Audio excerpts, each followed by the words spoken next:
Hola a todos, muy buenas tardes. Mi nombre es José Alejandro Ruiz. En esta oportunidad les voy a hablar brevemente sobre varios contratos. El primero de ellos es el contrato de préstamo, que es aquel por el cual el prestamista entrega un objeto o cantidad de dinero determinado al prestatario, el cual se compromete mediante dicho acuerdo legal a restituirlo con posterioridad en un plazo también fijado a través del contrato en cuestión. Eh, los tipos de contratos de préstamo son el contrato de préstamo bancario, que es el más conocido por todos y se regula por el artículo 311 del Código de Comercio, y el contrato de préstamo mercantil, que está regulado por el artículo 311 del Código de Comercio y reúne unas características específicas, ya que los inversores se erigen como prestamistas del dinero.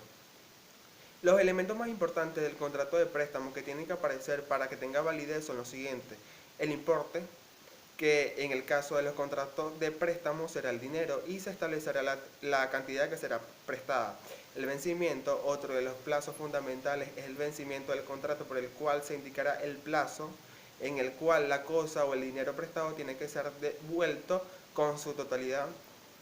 Los intereses, que será la cantidad que tendrá que ser devuelta como los intereses dados, fijados a través de la cláusula correspondiente, los intereses y las comisiones, que se deben establecer ciertas comisiones devengadas y la operación de préstamo a la que el prestatario deberá hacer frente, y las causas del vencimiento anticipado.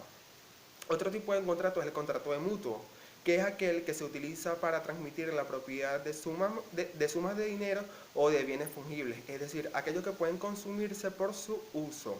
Ahora bien, ¿quiénes son las partes dentro de un contrato de mutuo? La denominación jurídica, las partes que intervienen en el contrato de mutuo son mutuante, que es aquel se obliga a transferir la propiedad de una suma de dinero o de otras cosas totalmente fungibles, y el mutuario, que es aquel que recibe el dinero o bienes fungibles y se obliga posteriormente a devolver otra suma de dinero u otro tanto de bienes fungibles de la misma especie o calidad.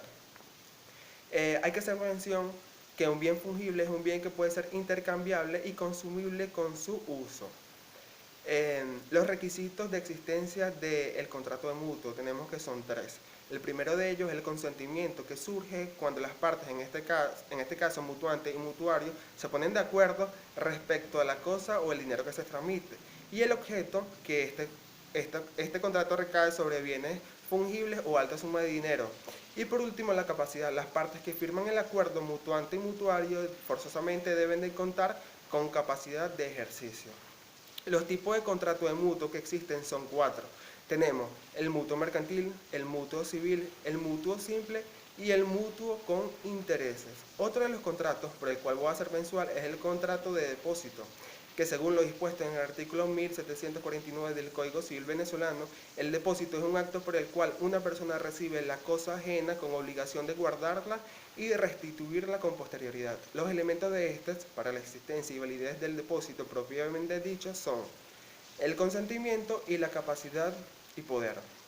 Además de los elementos esenciales a la existencia y validez de los contratos, el depósito propiamente dicho, por ser un contrato real, presupone la tradición de la cosa. No siendo un contrato traslativo, no requiere que el depositario sea el propietario de la cosa de un depósito. Tenemos entonces así los contratos de obra, que según el artículo 1630 del Código Civil lo define como el contrato de obra, que es aquel mediante el cual una parte se compromete a ejecutar un determinado trabajo por sí o bajo su dirección, mediante un precio que la otra se obliga a satisfacerle. Las partes de un contrato de obra son el comitente o dueño de la obra, y la otra se llama contratista, operario o obrero. El precio se denomina también compensación o alguna retribución. La naturaleza jurídica de este contrato, es decir, es un contrato de prestación de servicios donde no hay subordinación.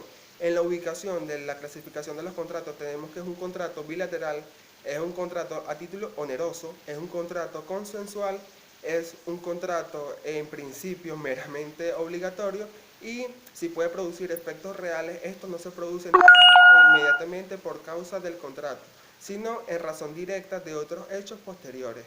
Y por último, que es un contrato en principio intuito persona.